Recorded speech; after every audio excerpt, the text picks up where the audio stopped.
Hello दोस्तों, नमस्कार। स्वागत है आप सभी का आपका अपना YouTube channel SS national facts में। तो कल हम कुस्का का पार्ट 1 किए थे एनसीईआरटी से, जिसमें हम लोग पढ़े थे कि कुस्का खोज किसने किया था। सबसे पहले कुस्का को किसने देखा था, मृत कुस्का खोज किसने किया था, कुस्का सिद्धांत किसने दिया था, कुस्का सिद्धांत को विस्तारित किसने किया था, कुस्का का प्रकार हम लोग देखे थे, कुस्की बहुकुस्की जीव देखे थे लोग। आज ठीक उससे एक कदम आगे बढ़ते हुए हम देखेंगे कि कुस्का के प्रकार जो है संरचना यानी केंद्रक के आधार पर कितनी प्रकार की होती है। तो ध्यान देते हैं कि कोशिका के प्रकार केंद्रक की संरचना के आधार पर कोशिका दो प्रकार की होती है। कौन कौन सा? प्रोकैरियोटिक कोशिका और होती है यूकैरियोटिक कोशिका। ठीक है, प्रोकैरियोटिक कोशिका और यूकैरियोटिक कोशिका। तो इसमें देखने वाली बात है कि जो प्रोकैरियोटिक कोशिका है, इसमें केंद्रक नहीं होता। इसमें क्या नहीं होता है? केंद्रक नहीं होता है। ठीक है, केंद्रक की अनुपस्थिति होती है। ठीक है, और इसमें केंद्रक पाया जाता है। प्रोकैरियोटिक कोशिका में केंद्रक नहीं होती है और यूकैरियोटिक कोशिका में केंद्रक पाया जाता है। ठीक है, अब होता है इसमें कि इसमें भी कोशिका भित्ति होती है और इसमें भी कोशिका भित्ति होती है, लेकिन जो प्रोकैरियोटिक कोशिका होती है इसमें जो कोशिका भित्ति बनी होती है, जो प्रोकैरियोटिक कोशिका में जो कोशिका भित्ति जो बनी होती है, किसकी बनी होती है? प्रोटीन और कार्बोहाइड्रेट की। किसकी बनी होती है? प्रोटीन और प्लस कार्बोहाइड्रेट की कोशिका भित्ति होती है। लेकिन इसमें जो कोशिका यूकैरियोटिक में जो कोशिका भित्ति वो किसकी बनी होती है? वो बनी होती है सेल्यूलोज की बनी होती है। किसकी बनी होती है? सेल्यूलोज की बनती है। अब ठीक है, देखिए जो प्रोकैरियोटिक कोशिका है इसमें तो केंद्रक नहीं होता है, यूकैरियोटिक कोशिका में केंद्रक होता है। मेन डिफरेंट यही है।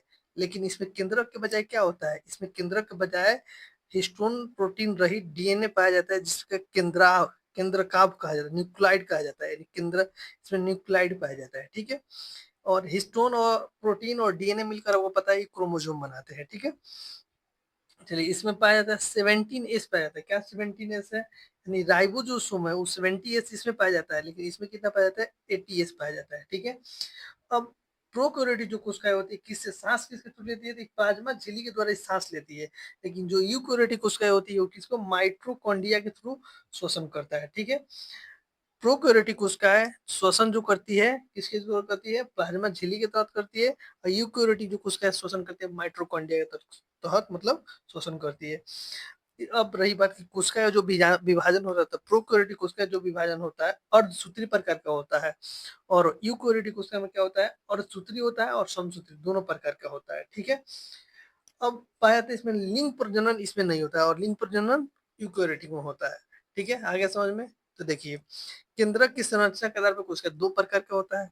प्रोकैरियोटिक कोशिका जिसमें केंद्रक नहीं होता है, जो श्वसन कोशिका झिल्ली के माध्यम से करता है। इसका कोशिका भित्ति जो होता है प्रोटीन और कार्बोहाइड्रेट की बनी होती है।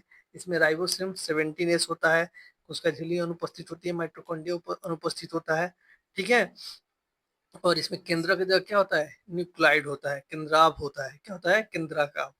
ठीक है, ठीक उसी प्रकार से यूकैरियोटिक कोशिका में कोशिका केंद्रक पाया जाता है। इसमें सब कुछ पाया जाता है, जितने भी कोशिका पार्ट होता है सब कुछ पाया जाता है।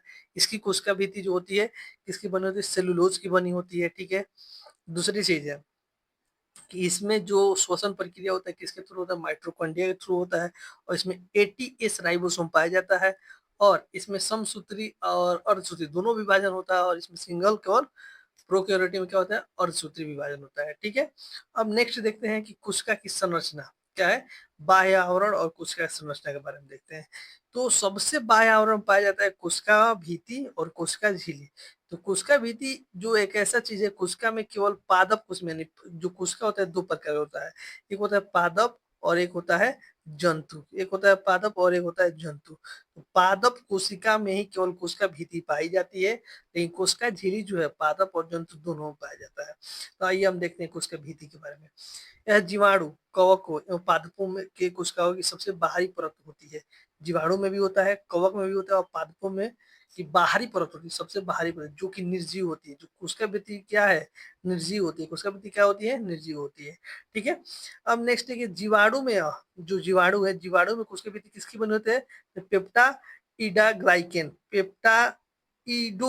का बना होता है। पेप्टाइडोग्लाइकेन का बना होता है जीवाणु में क्या? कोशिका भित्ति। कवक में काइटिन का बना होता है कोशिका भित्ति, और पादपों में सेलुलोज का बना होता है। तो देखिए जीवाणु में पूछे कोशिका भित्ति किसका बनता होता है? ग्लाइकेन का बना होता है। ठीक है, और कवक में किसका बना होता है? काइटिन का बना होता है। ठीक है, और पादप में सेलुलोज की बनी होती है। कोशिका भित्ति कोशिका का बाह्य आक्रमण से बचाती है। अब देखो कोशिका भित्ति का कार्य क्या है?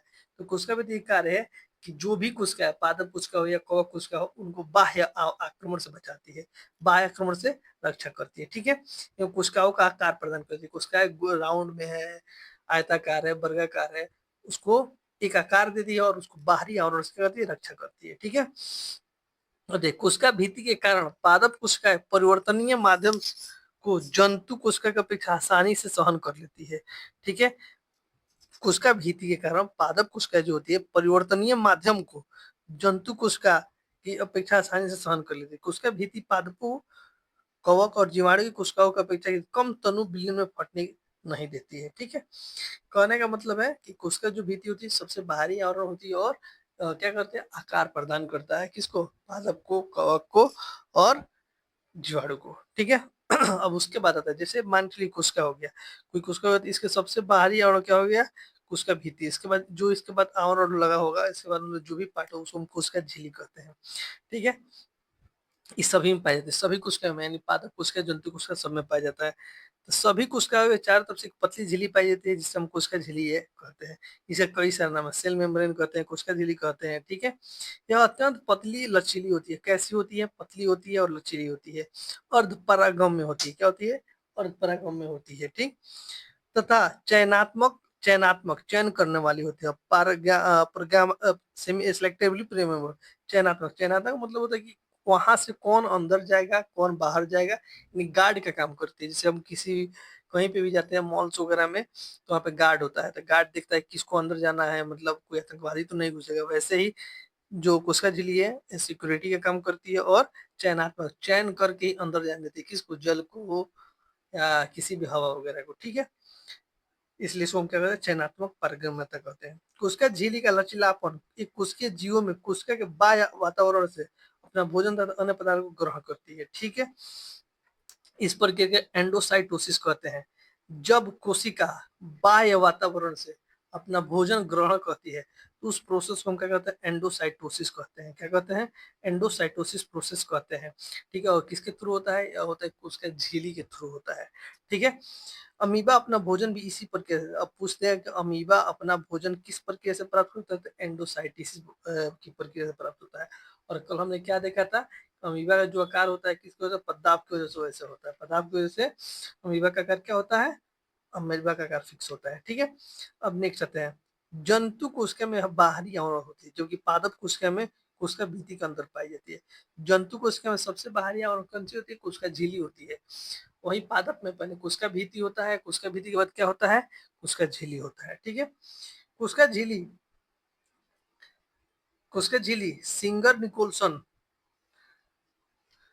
सिंगल निकोल्सन के तरल मोजेक सिद्धांत के अनुसार फास्फोलिपिड के दो स्तरों की बनी होती है। किसकी बनी होती है, फास्फोलिपिड की बनी होती है, जिसमें बीच बीच में एक सतह पर प्रोटीन के अणु पाए जाते हैं। ठीक है, कोशिका झिल्ली जंतु को निश्चित आकार तथा सुरक्षा प्रदान करती है। कोशिका में गैस, जैसे गैस होता है CO2 और O2 का बाह्य परावरण और साधारण पदार्थ को मिश्रण करते हैं। देखिए, कोशिका झिल्ली के थ्रू कोशिका अपने भोजन मतलब बाहर से लेते हैं, तो भोजन लेने की प्रक्रिया को एंडो क्या कहते हैं, हम एंडोसाइटोसिस कहते हैं। ठीक है, दूसरा चीज, ऑक्सीजन लेते हैं और CO2 अंदर से बाहर करते हैं, इस प्रोसेस को हम क्या कहते हैं, यानी जब कोशिका झिल्ली के तहत कोशिका अपने गैसों का आदान प्रदान करते हैं उसको हम विसरण कहते हैं।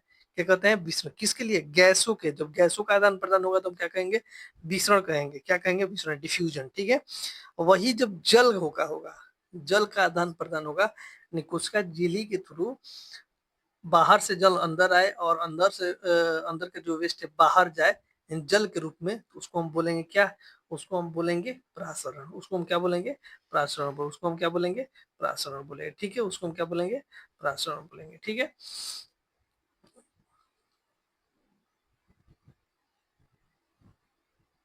उसको हम प्रासरण बोलेंगे। ठीक, अब चलिए देखिए ये होता कैसे है। ठीक है, तो जब कोशिका के अंदर गैस का आदान प्रदान होता है तो उसको विसरण कहते हैं। जब कोशिका के अंदर कोशिका झिल्ली के तहत जल का आदान प्रदान होगा तो उसको क्या बोलेंगे, परासरण विधि के थ्रू होता है। ठीक है, और इन दोनों प्रक्रियाओं में कोई भी ऊर्जा नहीं लगता है, विसरण और परासरण की प्रक्रिया में कोई भी ऊर्जा नहीं लगता है। ठीक है, चलिए प्रासरण द्वारा जल और शोषण की क्षमता केवल जीवित कोशिकाओं में ही होता है। देखिए, प्रासरण जो विधि होता है केवल जीवित कोशिकाओं में होता है, ठीक है। और ओस्मोसिस में ओस्मोसिस बोल रहे हैं, विसरण जो है जीवित कोशिका मृत कोशिका दोनों में होता है, लेकिन प्रासरण केवल किस में होता है? जीवित कोशिका में होता है, ठीक है। तो यह वीडियो आपको कैसा लगा? अच्छा लगा तो इसका थर्ड पार्ट नेक्स्ट डे आएगा। वीडियो अच्छा लगा तो लाइक करें, सब्सक्राइब करें। जय हिंद, जय भारत।